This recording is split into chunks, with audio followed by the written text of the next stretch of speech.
누가복음 18장 32일에서 43절 말씀입니다. 예수께서 12제자를 데리시고 이르시되 보라, 우리가 예루살렘으로 올라가노니 선지자들을 통하여 기록된 모든 것이 인자에게 응하리라. 인자가 이방인들에게 넘겨져 희롱을 당하고 능욕을 당하고 침뱉음을 당하겠으며 그들은 채찍질하고 그를 죽일 것이나 그는 3일 만에 살아나리라 하시되 제자들이 이것을 하나도 깨닫지 못하였으니 그 말씀이 감추었으므로 그들이 그 이르신 바를 알지 못하였더라. 여리고에 가까이 가셨을 때에 한 맹인이 길가에 앉아 구걸하다가 무리가 지나감을 듣고 이 무슨 일이냐고 물은데 그들이 나사렛 예수께서 지나가신다 하니 맹인이 외쳐 이르되 다윗의 자손 예수여, 나를 불쌍히 여기소서. 하거늘 앞서가는 자들이 그를 꾸짖어 잠잠하라. 하되 그가 더욱 크게 소리질러 다윗의 자손이여, 나를 불쌍히 여기소서. 하는지라. 예수께서 머물러 서서 명하여 데려오라 하셨더니 그가 가까이 오매 물어 이르시되 내게 무엇을 하여 주기를 원하느냐? 이르되 주여, 보기를 원하나이다. 예수께서 그에게 이르시되 보라, 내 믿음이 너를 구원하였느니라. 하심에 곧 보게 되어 하나님께 영광을 돌리며 예수를 따르니 백성이 다 이를 보고 하나님을 찬양하니라. 사랑하는 형제 여러분, 5월 15일 토요일 저녁 묵상에 오신 것을 환영합니다.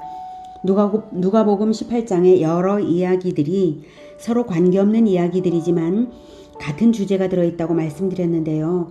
그 주제는 자신의 전적인 죄성을 깨닫고 그리스도를 전적으로 따르라는 것입니다. 어제는 어린이가 연합하는 자인 반면 물욕을 가진 자는 연합하지 못하는 두 장면을 보았습니다. 오늘은 예수님과 함께 다니는 제자들은 어두워서 따르지 못하는 반면 소경인 자는 밝게 보고 따르는 두 장면입니다. 31절 예수께서 12제자를 데리시고 이르시되 보라, 우리가 예루살렘으로 올라가노니 선지자들을 통하여 기록된 모든 것이 인자에게 응하리라. 이제 예루살렘을 향한 여행은 죽음을 향한 여행입니다. 이것은 예수님이 세 번째로 자기의 죽음을 예언하신 것인데요.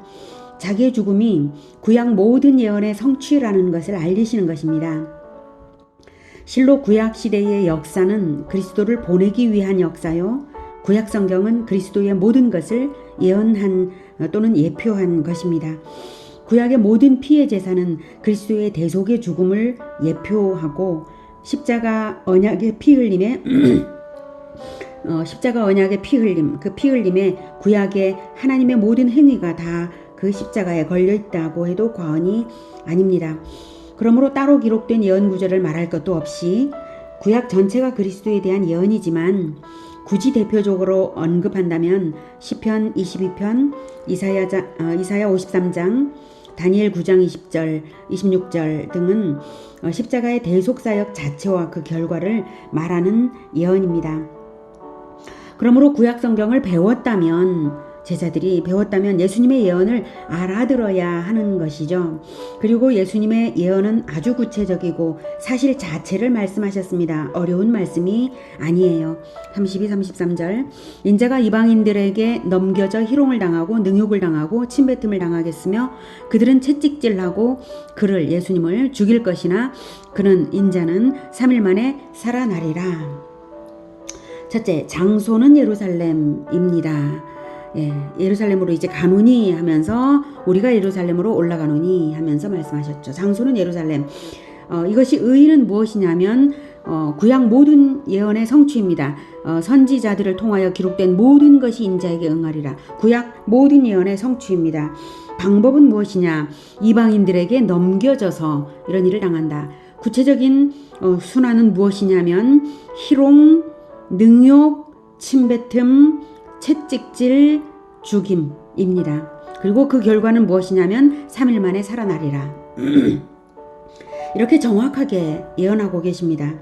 구약 성경도 그리스도의 고난을 누누이 말했고 예수님도 지금 그렇게 말씀하고 계신데요.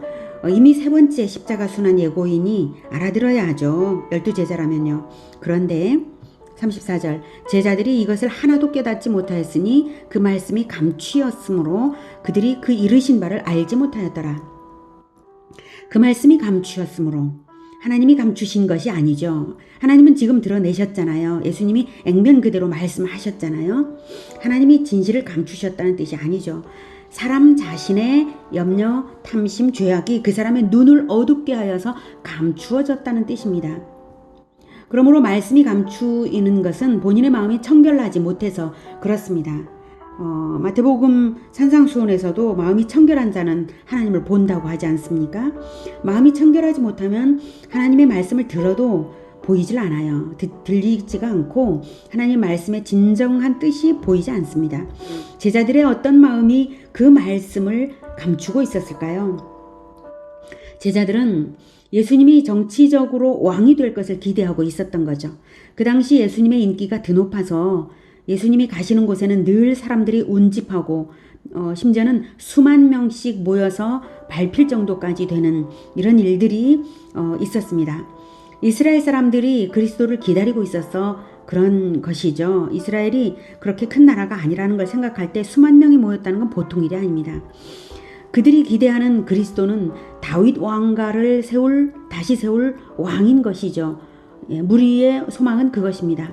구약 성경에 그렇게 예언되었으니까 로마를 쫓아내고 이스라엘 민족을 독립시킬 자기 민족의 정치적 영웅으로 기대한 것입니다. 하지만 그것은 구약 성경의 예언을 총체적으로 본 것이 아니라 한 가지만 본 것입니다. 구약 성경은 처음부터 끝까지 백성의 죄를 자기 생명으로 대속하여 구원할 왕을 말하고 있습니다. 율법에서는 원리로 말하고 선지자들도 예언으로 수없이 말했고 맨 처음 그리스도를 보내실 선언부터 하나님의 선언부터가 그렇죠. 창세기 3장 15절에 마귀를 멸할 여자의 후손이 발꿈치를 물려가며 옛뱀의 머리를 밟는 것이잖아요. 옛뱀의 머리를 밟는다는 게 뭡니까? 발꿈치를 물린다는 게 무엇입니까? 구약 성경은 그리스도가 고난받는 왕인 것을 말하는 것입니다.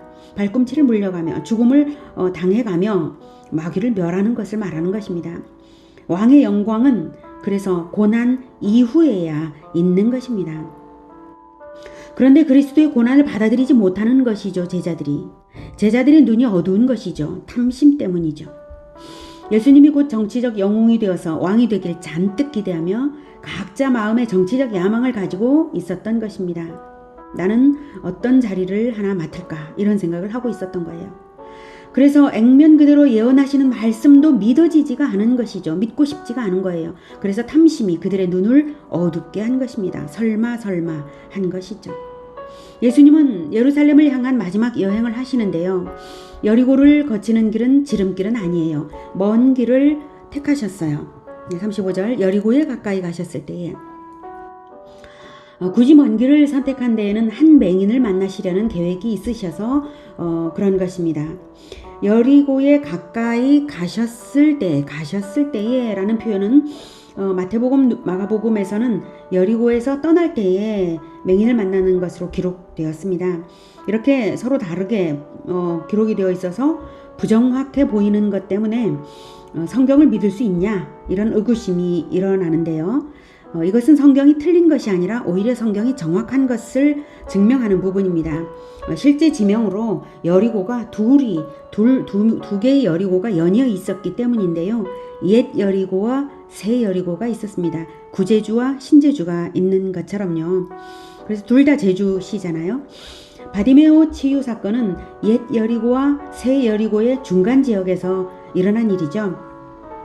마태와 마가는 옛 여리고를 떠나시는 것을 나타내는 옛 여리고 쪽에서 본 것이죠. 떠나시는 것을 나타내는 것이고 누가는 새 여리고 쪽에서 볼 때에 새 여리고를 향해 오시는 것을 묘사했기 때문입니다. 그래서 신약 성경의 기록을 서로 짜고 친 고스톱처럼 의논해서 기록한 것이 아니어서 오류처럼 보이는 대로 수정 없이 그대로 성경을 둔 것이고 오히려 그것으로서 정확성이 성경의 정확성이 증명되는 부분입니다.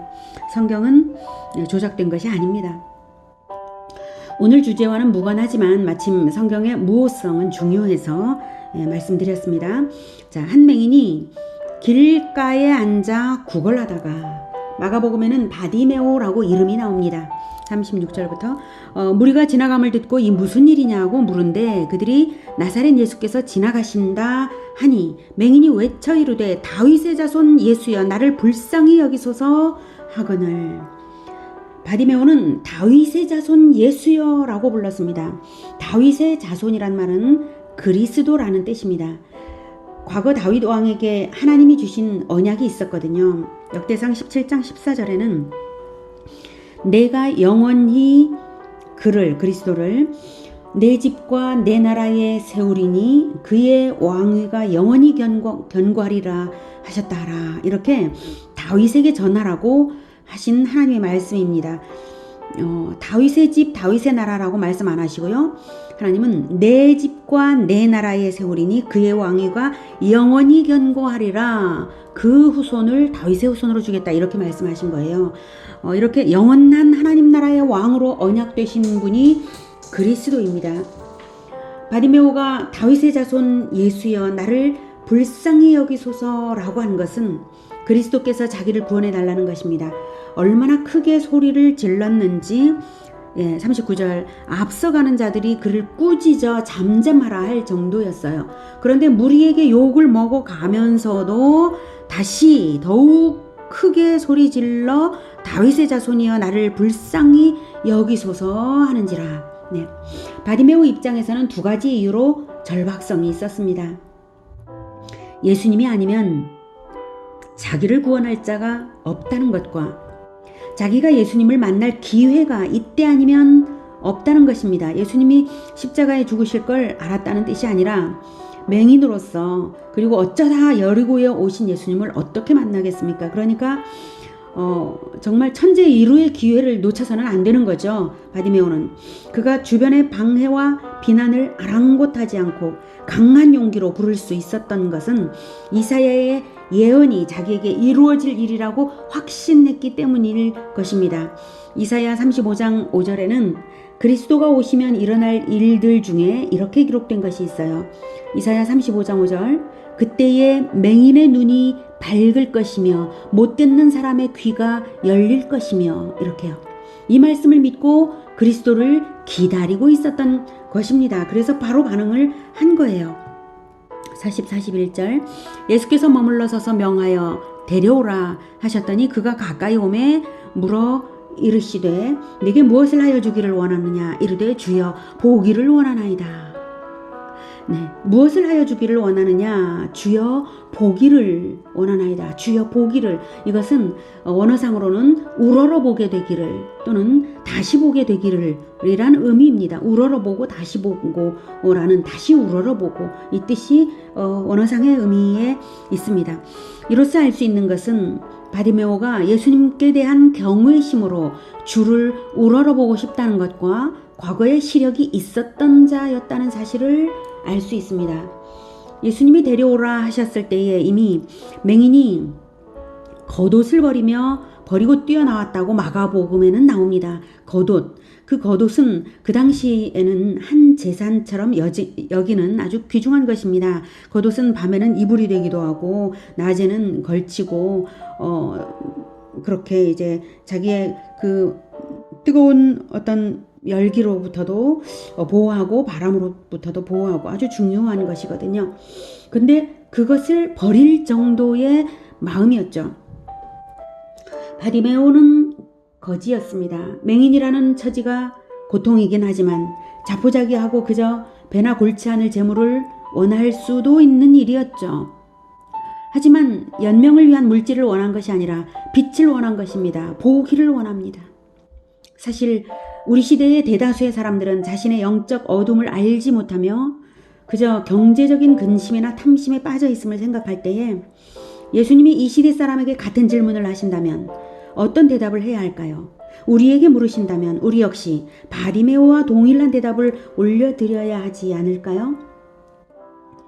예수 제자들이 예수님과 함께 여행하는 자들이었음에도 불구하고 세상 욕심으로 마음이 가득 차서 고난 예언을 받아들이지 못하고 어둠 가운데 있었던 것을 생각해 보십시오. 탐심이 있는 동안은 어둠이 진리를 가립니다. 42, 43절 예수께서 그에게 이르시되 보라 내 믿음이 너를 구원하였느니라 하시매 곧 보게 되어 하나님께 영광을 돌리며 예수를 따르니 백성이 다 이를 보고 하나님을 찬양하니라. 보라, 내 믿음이 너를 구원하였느니라. 예수님은 자신의 능력을 내세우지 않으시고 언제나 믿는 자의 믿음을 인정하고 이렇게 격려하시네요. 43절, 곧 보게 되어 예수를 따르니. 예수님의 능력은 말씀으로 천지를 창조하신 능력입니다. 그래서 곧 보게 되었습니다. 그리고 바디메오는 제자 일행이 되었습니다. 복음서를 보면 고침받은 자들이 따르기를 원한다 해서 누구나 동행을 허락하시지는 않았고 집으로 가라고 하시는 경우가 많은데요. 바디메오는 동행이 허락되고 제자가 된 것입니다.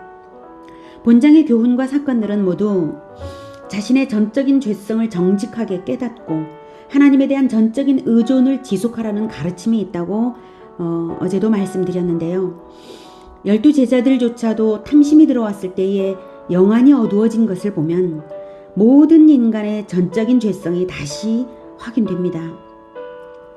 반면 육신의 눈이 어두웠던 거지 바디메오는 영안이 밝아 있었기에 유일한 재산이었을 겉옷마저 벗어던지고 예수님을 따랐습니다. 자신의 죄성을 깊이 깨닫고 예수님께 연합되는 것만이 구원임을 다시 묵상하며 예수님과 뜨겁게 연합하는 우리 모두가 되기를 축복합니다. 기도하겠습니다. 하나님, 우리는 자꾸 세상 속으로 빠져들고 세상이 우리에게 근심을 가지게 하고 탐심을 품게 하고 그렇게 미혹하는 대로 이끌려서 영안이 자꾸 어두워집니다. 주님, 우리를 불쌍히 여겨 주시옵소서. 우리가 이제 탐심과 근심을 버리고 바디메오처럼 오직 그리스도만이 소망인 것을 분명히 알고 아무것도 바라지 말고 그리스도로 만족되기를 바라고 기꺼이 눈이 밝기를 바라고 주님을 따르겠습니다. 주님 도와주시옵소서. 우리의 마음을 열어주시옵소서.